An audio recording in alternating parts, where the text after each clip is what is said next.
La llamada Flotilla Global Sumud no es una operación improvisada ni un simple acto de protesta. Más bien es el resultado de una coalición internacional de activistas, médicos, periodistas y ciudadanos comunes que decidieron desafiar uno de los bloqueos más férreos y controversiales de este siglo, el bloqueo naval impuesto por Israel sobre la franja de Gaza. Pero ¿qué significa Global Sumud? Sumud proviene es una palabra árabe que significa resistencia pacífica y da nombre a esta operación con un objetivo claro: llevar ayuda humanitaria directamente a Gaza sin pasar por los controles de Israel, como un acto simbólico y práctico de desobediencia civil internacional. Tampoco es una provocación, solamente es un acto simbólico y práctico de desobediencia civil internacional, con todo lo que esto acarree. La flotilla no solamente se está limitando a la ayuda física, su verdadero poder está en lo simbólico, su poder verdadero es intangible.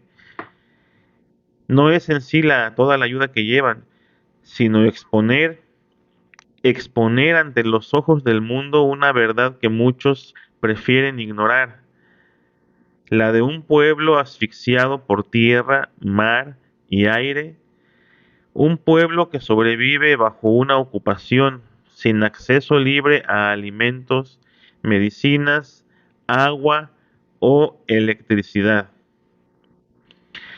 Esta flotilla está compuesta por varias embarcaciones pequeñas, principalmente de vela, con banderas de más de 10 países. Partió desde los puertos de Italia y Turquía, haciendo algunas escalas estratégicas. Eh, Ellos transportan varias toneladas de alimentos, medicamentos, paneles solares, también agua potable y materiales médicos, o sea, todo lo que necesita el pueblo que ha sido devastado por esta guerra o más bien este genocidio que está llevando a cabo el Estado israelí. Entre los participantes hay mujeres, activistas por el clima, también médicos e incluso sobrevivientes de otras guerras. Se calcula que el costo logístico fue cubierto por más de 50 ONGs internacionales, crowdfunding ciudadano y apoyo de voluntarios.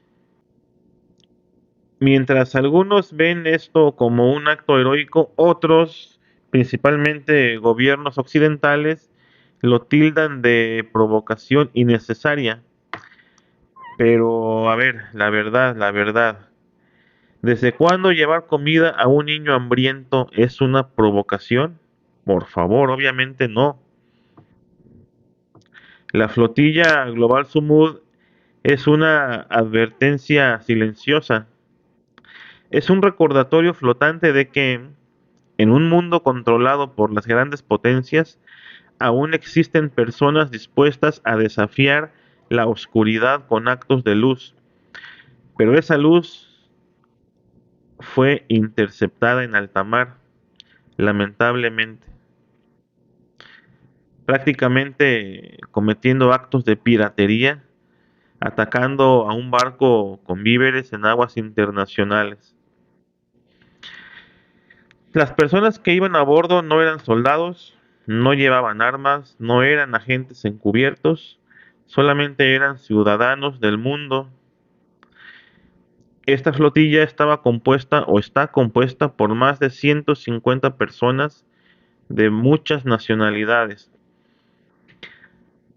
Había activistas por los derechos humanos que vieron en Gaza la última frontera de la dignidad humana, sí, así como lo oyen. Médicos y paramédicos también listos para atender heridos y enfermos en hospitales colapsados, destruidos por las bombas que ha mandado Israel. Periodistas independientes decididos a contar lo que los grandes medios prefieren callar o les ordenan callar. Sobrevivientes de guerras anteriores también desde Siria, Irak y Palestina incluida también. figuras públicas dispuestas a arriesgar su reputación y su libertad. Una de esas figuras más comentadas fue Greta Thunberg, activista climática más influyente. Decidió embarcarse como voluntaria para documentar la devastación ambiental y sanitaria en Gaza. Obviamente hay muchas personas que se oponen a Greta, pero al fin y al cabo lo que hace pues es algo bueno. Pero de México también hubo voces. Entre los participantes confirmados se encontraban Arlín Gabriela Medrano, activista que pidió al gobierno mexicano apoyo para regresar con vida; Carlos Pérez, Sol González, Laura Alejandra Vélez Ruiz, Diego Vázquez y Ernesto Ledesma. Todos ellos se sumaron a la flotilla como parte de una misión internacional pacífica. Ninguno portaba armas, ninguno cometía un delito. Su único objetivo era entregar ayuda y ser testigos incómodos de una crisis humanitaria que muchos prefieren silenciar.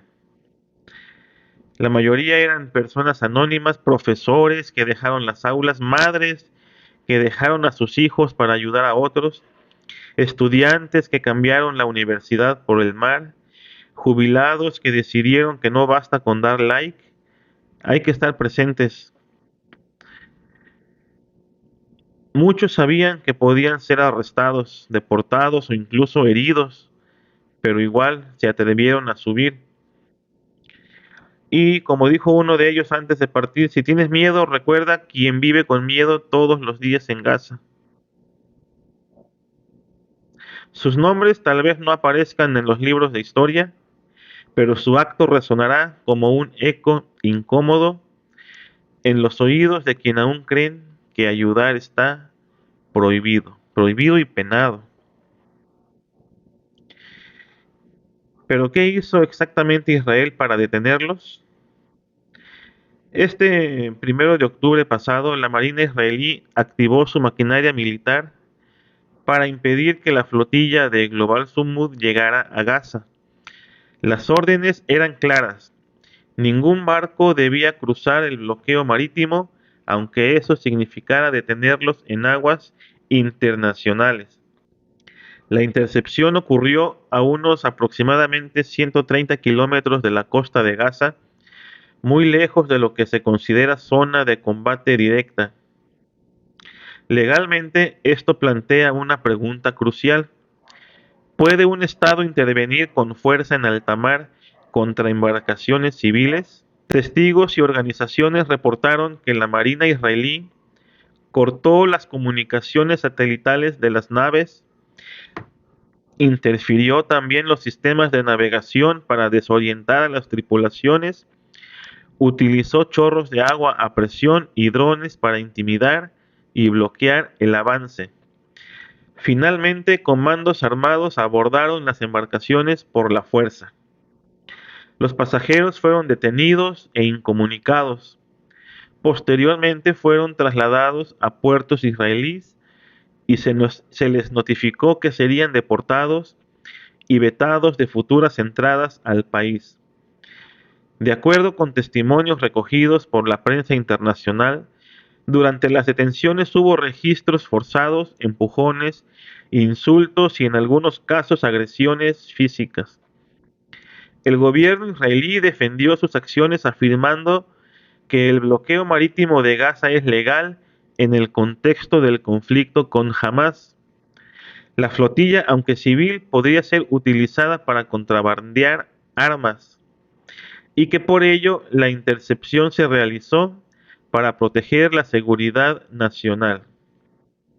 Obviamente, primero golpean y después preguntan. Juristas, activistas y ONGs no coinciden. El Comité de Derechos Humanos de la ONU y expertos en derecho marítimo calificaron estas acciones como una violación directa de la Convención del Mar y del derecho internacional humanitario. La ONG Human Rights Watch denunció que impedir la entrada de medicinas y alimentos esenciales constituye un castigo colectivo prohibido por las leyes de guerra. ¿Realmente fue defensa legítima o represión disfrazada de legalidad? ¿Qué opinan ustedes? La pregunta sigue flotando en el mar, como los barcos que nunca llegaron a su destino. Ahora, la gran pregunta que divide al mundo es esta. ¿Fue legal que Israel interceptara una flotilla civil en aguas internacionales? Para responder debemos mirar hacia las leyes del mar y el derecho internacional humanitario. La Convención de las Naciones Unidas sobre el Derecho del Mar establece que todo barco civil tiene derecho a navegar libremente en aguas internacionales, que ningún Estado puede detener o abordar embarcaciones civiles salvo en casos de piratería, trata de personas o contrabando de armas. En este caso, los barcos de la flotilla global Sumud transportaban alimentos, medicinas, agua potable y paneles solares. Ninguna prueba mostró armas o contrabando.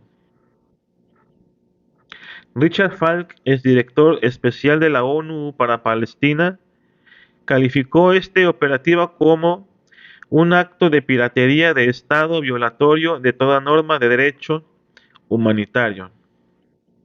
Otros juristas coinciden en que interceptar ayuda humanitaria en alta mar es ilegal y constituye una violación de derechos humanos básicos. Y no es la primera vez que ocurre. En el 2010, la flotilla Mavi Marmara también intentó romper el bloqueo de Gaza y el ataque israelí dejó 10 activistas muertos y desató una crisis diplomática global. El caso llegó a la Corte Penal Internacional, pero fue bloqueado bajo presiones políticas. Ahora la historia parece repetirse, aunque con más ojos observanos. Organizaciones como Amnistía Internacional, por ejemplo, sostienen que bloquear la entrada de ayuda humanitaria esencial puede constituir un crimen de guerra.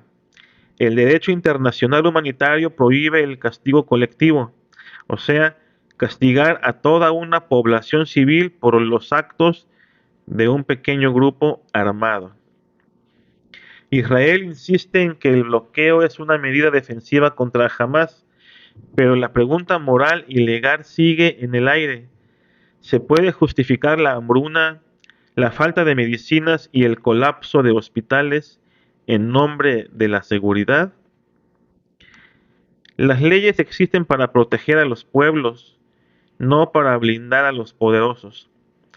Y cuando la justicia se ahoga en el mar, solo queda la voz de quienes se atrevieron a navegar contra la corriente. ¿Cuáles han sido las reacciones diplomáticas? Cuando las primeras imágenes de la intercepción se difundieron, el mundo reaccionó en horas.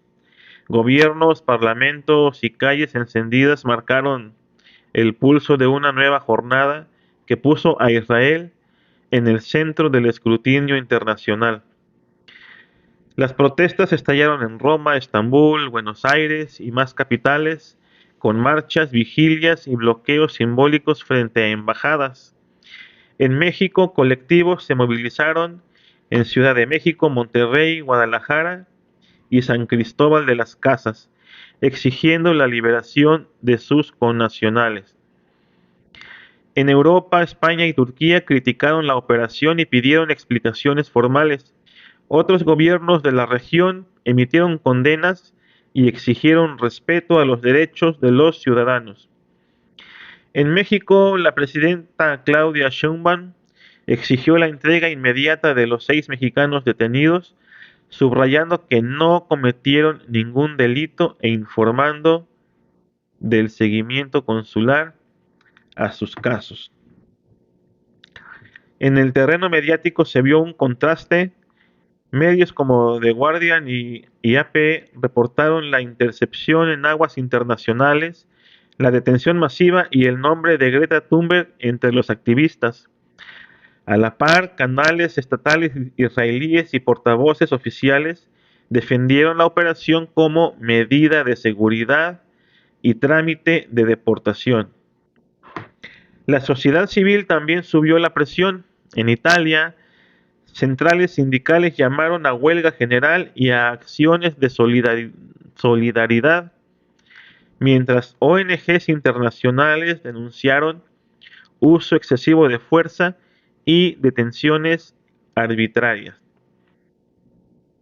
Y así el relato quedó partido en dos: para unos, una operación legal que impide el contrabando hacia Gaza, y para otros, un acto ilegal contra civiles desarmados que pretendían entregar ayuda.